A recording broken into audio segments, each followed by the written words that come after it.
A year ago, Gi-hun participated in a competition known as the Squid Games, in which people in debt play for a huge amount of money. As the winner, Gi-hun received the big prize, but all the other players died. Now Gi-hun is at the airport trying to leave for the USA to reconnect with his daughter. However, after seeing another desperate man being invited to the game, Gi-hun decides to stay and find the people behind the games to bring them down. He receives a call from the person overseeing the games known as the front man, who warns him he'll regret it, but Gi-hun ignores him. On his way back to Seoul, he stops at a store and buys a knife. Then in the bathroom he searches his body until he discovers there's a tracker behind his ear and takes it out. Meanwhile, Detective Jun-ho wakes up without knowing where he is. A year ago he had infiltrated the games to look for his brother In-ho, who turned out to be the front man. In-ho shot Jun-ho and let him fall off the cliff, assuming he was dead. However, he was rescued by a ship and taken to the hospital, where he's now waking up from a coma. 2 years later, Jun-ho is working as a traffic officer. Since he lost his phone with all the proof of the games in the ocean, he almost got fired for disappearing for many days without a word, but his boss put in a good word for Jun-ho and he only got demoted. In his free time he meets with Captain Park, the man who found his body in the water. Together they're searching every island in the area to find the games again. In the meantime, Gi-hun is hiding in a motel where he's installed tons of security cameras. One night, he finds the front man at the door with 2 human heads, but it's just a nightmare. Later he meets with loan shark Mr. Kim and his assistant Woo-sok, who he's hired to look for the man recruiting new players for the games. So far they haven't found him, so Gi-hun pays them extra money to hire more people and even offers a big reward for whoever catches him. Kim and Woo-sok organize a whole operation by hiring a bunch of gangsters. They share all the clues they have and spread through every subway station, checking any man that barely fits the description. However, there's been no success so far, and Woo-sok is starting to wonder if the story is true. One night while taking a break, the duo finally sees the recruiter playing a slapping game and giving the invitation to Myung-gi. As the recruiter leaves the station, Kim and Woo-sok follow him while calling Gi-hun to warn him. At that same time, Myung-gi gets a call from his pregnant ex-girlfriend Jun-hee, but he doesn't answer. Jun-hee is currently at the clinic but cancels the appointment after she also gets an invitation to the games. Moments later, the recruiter goes to the park and approaches tramps to make them choose between a bread roll or a scratch card. Only one person chooses the bread, all the others choose the card, but not a single one has a prize. Afterward, the recruiter throws the leftover bread on the ground and starts stomping on them, saying it was the tramps who wasted this food. Kim and Woo-sok record it all and send it to Gi-hun. Downtown, Gi-hun is driving too fast and is pulled over by the police. A rookie takes his personal information before letting him go with a ticket, and when Jun-ho looks at his partner's screen, he recognizes Gi-hun's name from the games. He searches the name in the system and gets an address from a car rental company. At the park, the recruiter leaves, so Kim and Woo-sok follow him into an alley to catch him. However, the recruiter is fast and easily overpowers them both. Moments later, Gi-hun finally arrives and finds some blood and a knife, but not the men. Meanwhile, the recruiter has taken Kim and Woo-sok up to a fancy room and tied them up. He tells them they must play rock paper scissors and the loser will have to play Russian roulette. During the first few rounds nothing happens because there's only one bullet in the gun, so the chances are low. However, the recruiter adds a bullet each turn and eventually Mr. Kim is shot in the head. Seeing this, a terrified Woo-sok agrees to talk. In the evening, Jun-ho breaks into the office where Kim organized the operation and finds some paperwork with the motel address. When Gi-hun returns to the motel, the recruiter is waiting for him. He shares that he started as a mere grunt in the games and he had to remove the bodies of the dead players or shoot those who misbehaved. One day he had to take care of a player who turned out to be his father, yet the recruiter didn't hesitate to kill him too. Then the recruiter announces they'll be playing Russian roulette. The gun changes hands over and over with nothing happening for several rounds, but eventually the bullet hits the recruiter and he instantly dies. Gi-hun checks his pockets and finds a black envelope. At that moment, Jun-ho bursts into the hotel and finds Woo-sok in a random room. After freeing him, he keeps searching and finds Gi-hun. When he's about to arrest him, Woo-sok knocks Jun-ho out with a fire extinguisher. Gi-hun checks the card from the envelope, which mentions the club HDH and the date October 31st at midnight. When Jun-ho wakes up, he and Gi-hun share what they know and agree to work together to end the games. Woo-sok wants to help too to avenge Kim. Gi-hun shows them all the money he won and the weapons he's collected so far. There's a hole in the wall that takes them to a back room where they can practice shooting without anyone hearing. At the parking lot of an amusement park, No Oil is sleeping in her car. A cop knocks on her window and warns her she can't do this, so this must be the last time. The next day she starts her shift as a park mascot, and she's so nice to the children that a girl gifts her a drawing. After work, she takes the little money she made to a broker, hoping he can rescue her daughter from North Korea. However, he's already searched for the kid to no avail and there's nothing else he can do. That night, a new recruiter brings No Oil an invitation to the games. The next day she quits her job and calls the number on the card to agree to join the games. Then she burns the card and drawing the kid gave her. As part of the plan, Gi-hun gets a tooth removed and replaces it with a fake one that has a tracker. He also hires a bunch of thugs who train with his weapons in the hidden room. Later Gi-hun calls his daughter but doesn't dare to say anything, he only listens to her voice before hanging up. When the day finally comes, the club is full of people celebrating Halloween. Gi-hun and Woo-sok search the club while Jun-ho keeps guard outside. He notices two people wearing the guard uniforms from the games and follows them into the club, threatening the bouncer to be able to pass. Unfortunately he's too late. One of the guards chases Woo-sok to knock him out while the other makes Gi-hun leave the club. Jun-ho finds a sleeping Woo-sok and notices on the tracker that Gi-hun is leaving, so he warns the hired thugs. Gi-hun is brought to a limo that the thugs start following in their cars. The frontman talks to Gi-hun through a speaker, who refuses to stop the game when Gi-hun asks. He explains the game will continue as long as the system keeps on ruining people. When they reach an empty street, hidden snipers on various roofs fire at the tires of the thugs' cars to stop them. Gi-hun notices this and opens fire inside the limo, but the glass is bulletproof. Determined to follow the plan, Gi-hun has no choice but to volunteer to participate in the games again, and sleeping gas soon knocks him out. At the docks, 3 trucks pick up more people, including No Oil. She wasn't chosen to be a player though, she'll be one of the guards. The next morning, Jun-ho and Woo-sok get on Park's ship with the thugs to follow Gi-hun's signal on the tracker. On the island, Gi-hun wakes up in the Squid Game facility with all the new players. He's wearing the game uniform and has the number 456 like last time. The guards arrive to explain the rules. The players will be here for 6 days, and those who win all 6 games get a big cash prize. Myung-gi interrupts to ask about his phone, so the guards play a video of him to reveal he used to be a YouTuber. His career ended when he promoted a new crypto coin and caused thousands of people to lose money. Now he's a wanted man for fraud. Other people also complained about the situation and the masks, so the video shows the very high debt of each person who opened their mouth. Then a huge piggy bank appears on the ceiling, which will accumulate money throughout the games until it reaches 45 billion. After each game, they can vote on whether to keep playing or not. If the majority votes to stop, everyone can leave with the money they'll have accumulated at that point. The guards are interrupted again when Young-sik discovers that his old mother Jeom-ja is also a player, but the games don't care about people's ages. The next step is signing the consent forms. After Myung-gi is done, he's approached by Nam-gyu and rapper Thanos, who lost money on the crypto scam. Myung-gi doesn't feel guilty and Thanos gets rather aggressive, so Nam-gyu has to pull them apart before things escalate. When it's Gi-hun's turn to sign, he reads the rest of the rules. Players can't quit and those who don't play will be eliminated. The only way to stop things is during the voting ceremony. Then the players get their pictures taken before they're sent out to the first game. Gi-hun is shocked to discover his old friend Young-bae is also playing and tells him to stay close to him. Meanwhile, Jun-ho and his men follow the tracker until they finally arrive on the island and send out a drone to search for the facility. The island appears to be empty except for a fisherman. The group quickly surrounds him and finds the tracker among his tools, which means the game people removed it from Gi-hun's mouth when he was gassed. Soon the players are sent out to a yard where a huge doll is waiting. Gi-hun is worried because his friends don't show up and removes his dental implant to discover the tracker is gone, so he'll have to play. The first game will be red light green light. Players have 5 minutes to reach the other end of the yard, but they can only move when the doll says green light. If the doll says red light, everyone must stay still, and those who move will be out. Gi-hun tries to warn everyone that eliminated here means literally killed, but they don't believe him. The game finally starts and the frontman and Ho watches from his private room. Determined to save everyone, Gi-hun yells instructions saying when to move or when to freeze, allowing the whole group to advance a lot without trouble. However, when Thanos tells a woman that there's a bee on her neck, she freaks out and moves, so she instantly gets shot. Everyone is in shock as the bee flies away and scares another person into moving, so this player gets shot too. This causes lots of people to panic and try to run away, thus No Oil begins shooting them all down from her guard spot. Gi-hun keeps yelling to remind everyone to stay still, but they still lose dozens of players. Now people believe Gi-hun, so he explains the doll can only tell they're moving through sensors and they should hide behind players bigger than them. Whenever they can move, Thanos uses the chance to take some illegal candy that he hid in his necklace. Following Gi-hun's instructions, the group keeps on playing pretty well, although No Oil shoots a woman for trembling. Thanos pushes 3 players on purpose and they get killed too. A few more turns and many deaths later, half the group manages to cross the line. One of the shot players is still alive and Gi-hun goes back to help him reach the end, but No Oil breaks the rules and kills the bleeding man after he crosses the line.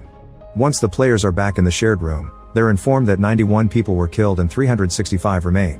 When a bunch of players begin begging for their lives, Gi-hun reminds them they can vote to end the game now. First, the guards fill the piggy bank with the money accumulated so far, which isn't much if they have to divide among so many players. The voting begins and the players have to press a button before they're given a sticker that represents their choice.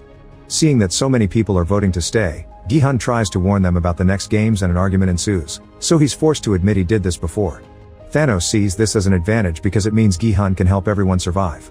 The guards interrupt the argument and force everyone to keep voting. The numbers reach a tie and only player 001 is left. This man votes to stay, and while half the group celebrates, it's revealed 001 is Inho, who has joined the game in secret.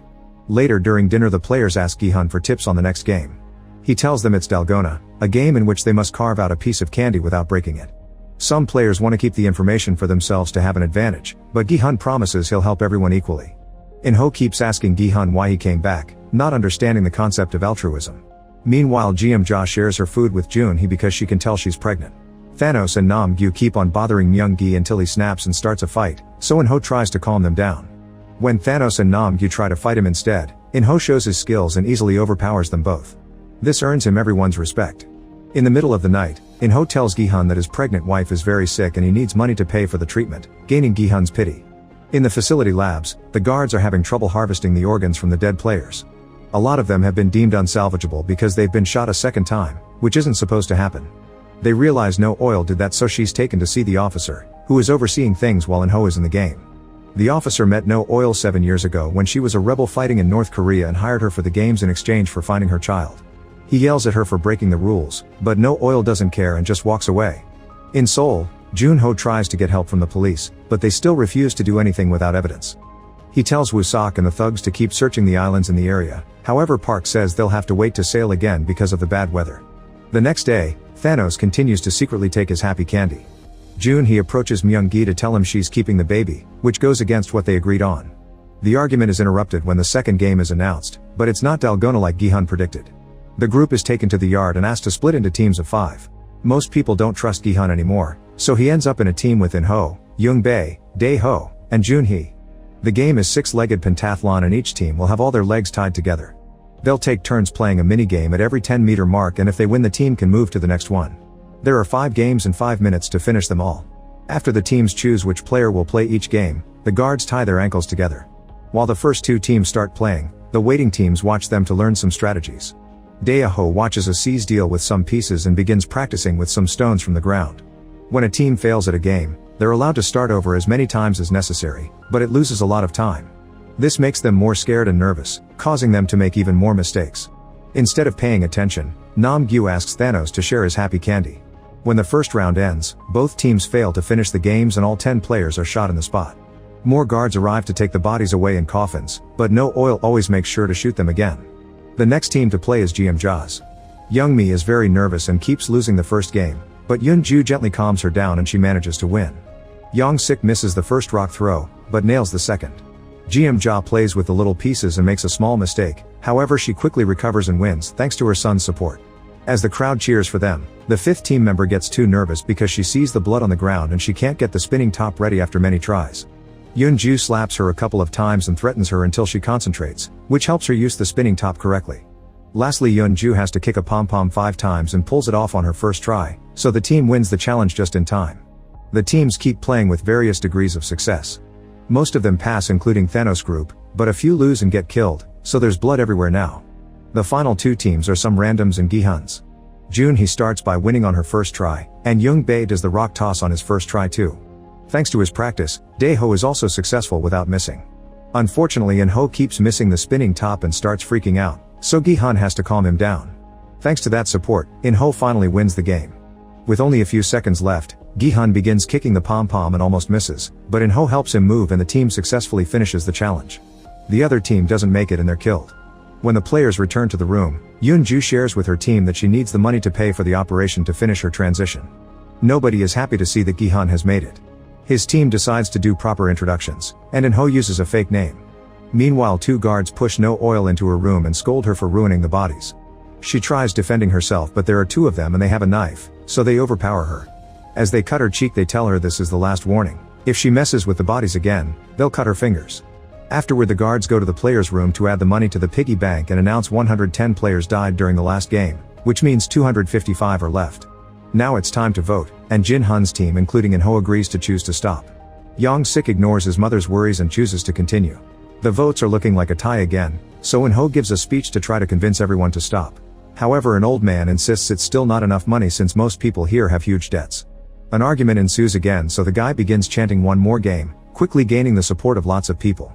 In the end, staying in the game wins. Later over dinner, Young-sik explains to his mother that he has more debt than she knows about, but Jeom-ja is still disappointed by him. Gi-hun's team isn't happy with Young-bae either because he also voted to stay, but they still keep him around. They also give Jun-hee some extra food for the baby. In the bathroom, Thanos' team is harassing Myung-gi because he chose to leave, but when they're about to fight, In-ho comes in and Thanos leaves in fear. The mood in the entire room is tense and everyone is wary, so Gi-hun tells his team to sleep under the beds and take turns keeping watch in case of an attack. In the middle of the night, Jeom-ja needs to go to the bathroom and tells her son not to worry because she has a knife hidden in her hair. The guards tell her nobody can come in or out at this hour, but she cries and begs until she's allowed to go. The next morning, Jun-ho divides his team into 2 groups to keep searching all the islands in the area. At the facility, the players are taken to a room that looks like a carousel for the 3rd game. It's called Mingle and they have to step on the platform, which will start rotating. When they hear a number, the players must form groups of that size and go into rooms in just 30 seconds. As the platform begins to spin with all the players on it, a children's song starts to play. The first number is 10 and people immediately panic as they grab whoever is closer and run to the doors. When time runs out, the few players that stayed behind are immediately killed. After the bodies are taken away, the platform spins again and the chosen number is 4. Players panic again and the teams of 5 from the previous game have no choice but to split. Most people manage to find enough partners to run to the doors. There's one group that only brings 3 people. After time runs out, the guards shoot the players left on the platform but also the team that got the wrong number. This time No Oil doesn't shoot the bodies more than once and follows protocol correctly. For the next round, the number is 3. People freak out again and the mood is tense because many players are offended after the split from last time.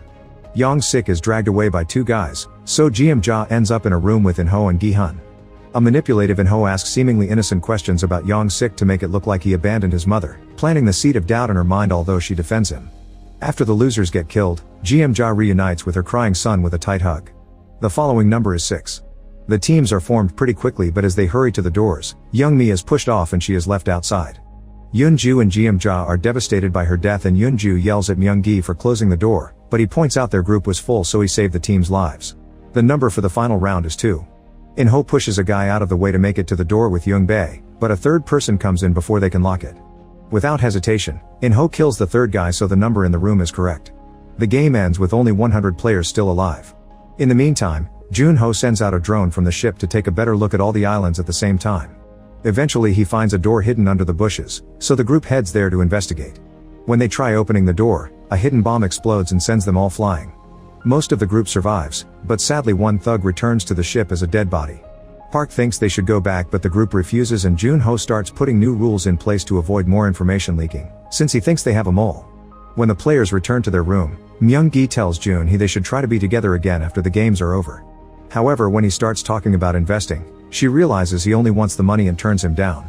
Young-bae counts the stickers and realizes there are more people who want to stay, so Gi-hun wants to talk to them to try to change their minds. However, In-ho points out that the more they bother them, the angrier people will get and they can't afford another fight. Soon the guards arrive and the voting begins. Many people are changing their minds including Yoon-ju, who doesn't want to play anymore after seeing Young-mi's death, and Young-sik who wants to make his mother proud. In the end, it's a perfect 50-50 tie, so the guards announce they'll vote again the next day. During dinner, people gather according to their stickers to eat together. Both sides try to convince the other to change their minds and a new argument begins. While everyone fights, Gi-hun notices that his food package includes a fork, which tonight's dish doesn't need. Later Thanos and Nam-gyu harass Min-soo in the bathroom to try to change his mind about the vote. Thanos begins yelling and is interrupted by Myung-gi, who calls other men in his voting group to defend Min-soo. Thanos calls for backup too and starts insulting Jun-hee to taunt Myung-gi, who falls for it and tries to punch him. This triggers a full fight among all the men in the bathroom and Min-soo uses the chance to escape. A furious Thanos pushes Myung-gi to the ground to start choking him, so Myung-gi retaliates by stabbing him with a fork in the neck. Then Myung-gi kicks Thanos off and hides in a stall. Since the fork is still in Thanos' neck, other players grab it and use it to kill too. The fight also breaks a mirror, providing them with shards to do more killing. 2 guards outside hear what's going on but do nothing. Soon 5 deaths are announced in the main room and the money is added to the piggy bank. The men from the bathroom come back and start accusing each other of starting the fight to make the other team look bad. As they begin arguing again, they count the stickers and notice that the team that wants to leave now has more people. The tense moment is interrupted when the guards send them all to bed. On the ship, one of the thugs discovers Park messing with the drone, so Park quickly stabs him and throws him into the water. When a man comes over to check on the noise, Park pretends it was a wave hitting some boxes. Back in the facility, the guards are told to get ready for a special game. Gi-hun thinks the other team will attack them during the night and In-ho believes they should attack first, but Gi-hun disagrees. He points out they shouldn't be killing each other, instead they should be teaming up to go after the people in charge. His plan is to wait for the fight in the room to start and try to take the guns from the guards using the element of surprise. Meanwhile, Nam-gyu has stolen Thanos' necklace and is taking too many happy candies. He also reveals he has the fork. He takes pity on Myung-gi and tells him to hide when the fight starts. As soon as the lights go out, Gi-hun and his close friends hide under the beds. The other team attacks and soon people are dying all over the place. Because of the darkness, sometimes they don't even know whose team the victim is on. It hurts Gi-hun to watch all these deaths and not help, but he thinks this small sacrifice is needed to avoid more deaths in the future. Min-soo throws some glass to try to kill Nam-gyu, but his aim fails and Nam-gyu uses the shard to kill more people. Eventually the lights are turned on and the guards come into the room to stop the fight. Gi-hun and his team pretend to be dead and when the guards try to check on them, they pounce on them to steal their guns. The players immediately open fire and kill half of the guards while the other half hides behind some beds to shoot back. The more guards are killed, the more guns the players can steal. Noticing this, the officer tells the remaining guards to leave the room and the door is locked. One guard accidentally stays behind and is taken hostage. Then one of the armed players wants to shoot at all the people who attacked in the middle of the night, but Gi-hun tops him. While Yoon-ju shoots the security cameras, Gi-hun and Young-bae give a speech asking for more volunteers to kill the higher-ups. Young-sik wants to join, but his mother stops him. He makes a gesture at Myung-gi to make him stay too. Not many people join the team, but they're still determined to go ahead with the plan. They share the guns and the radios while Yoon-ju teaches them how to use the more advanced weapons, since she used to be a sergeant in the special forces. Afterward the team forces the hostage to guide them to the admin office. When they reach the colorful stairs, they're ambushed by more soldiers who immediately open fire. A shootout ensues and the team quickly brings down all the guards without much trouble. After destroying the cameras here too, they keep moving while gathering bullets from the fallen soldiers on the way. When they are about to reach the admin door, more guards appear and open fire again, quickly killing the hostage. As another gunfight begins, Gi-hun and Young-bae decide to move ahead and search for the boss while the rest of the team buys them time. The duo opens every door in the corridor and they all appear blocked. Then Gi-hun notices a sensor on the wall and puts up a soldier mask, which opens a wall into another corridor. They encounter more guards on the way, so they use the mask to trick them and shoot them down only for more guards to come after them. In the main corridor, the team loses a few people and is running out of bullets. Gi-hun and Young-bae call them to tell them they're stuck with soldiers too, so In-ho and two guys run to help them. Dae-ho volunteers to look for more bodies to get more ammo. Meanwhile Gi-hun takes a risk and goes closer to the bodies to steal some bullets, rolling out of the way with only a graze on his arm. At that moment In-ho arrives with the two men and tells Gi-hun he's found an alternate entrance to the office, but he needs the duo to keep the guards distracted. Gi-hun agrees and gives him his last ammo, thinking Dae-ho will arrive soon with more. In the room, Dae-ho gathers all the ammo he can find in the dead bodies with the help of the others. However, on his way out, he hears all the shooting and gets scared, so he drops the radio and returns to the room to stay with the others. Yoon-ju thinks it's suspicious nobody answers the radio and decides to go investigate. Once In-ho is alone with the two men in the hallway, he waits for them to turn around and kills them both. Then he calls Gi-hun on the radio and pretends they were all shot, using the dying noises of his teammates to make it look like he's dead too. He also calls his men to order them to wrap things up. In the main room, Yoon-ju gets all the ammo from Dae-ho, but before she can leave a bunch of guards arrive. She wants to fight them, however Jeom-ja convinces her to stay hidden since she can't win alone. In the main corridor, one of the team members decides to self-delete with his last bullet. The other two surrender, but the guards kill them anyway. Hearing all this on the radio, Gi-hun and Young-bae surrender as well. In-ho appears wearing the frontman mask again and tells Gi-hun these are the consequences of playing hero before he shoots Young-bae in the head. Gi-hun freaks out over the loss of his friend so the guards have to hold him down. Sometime later, the remaining players are playing red light green light with two dolls this time. Make sure to subscribe and turn on notifications so you can watch more videos like this. Thanks for watching.